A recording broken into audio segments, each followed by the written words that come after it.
মজার মজার গল্পের নতুন আরেকটি পর্বে তোমাদের স্বাগতম। আজ তোমাদের শোনাব হাতি মামার গল্প।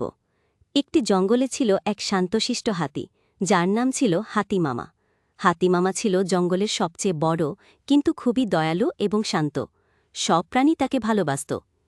একদিন হাতি মামা খাচ্ছিল, হঠাৎ তার নাকটা কিছু অনুভব করল এবং তারপর দিল জুড়ে হাঁচি।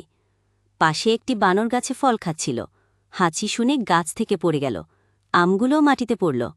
সবাই অবাক হয়ে দেখল। বানরটা উঠে এসে বলল, হাতিমামা, আবার হাঁচি দিও না, আমার মাথা এখনো ঘুরছে।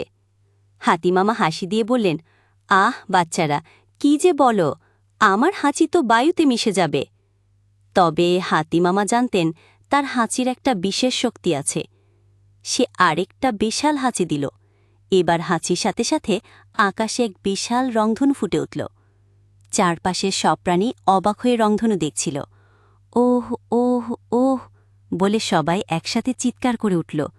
হাতিমামা তাদের দিকে তাকিয়ে বলল, এটা হলো আমার ম্যাজিক হাঁচি।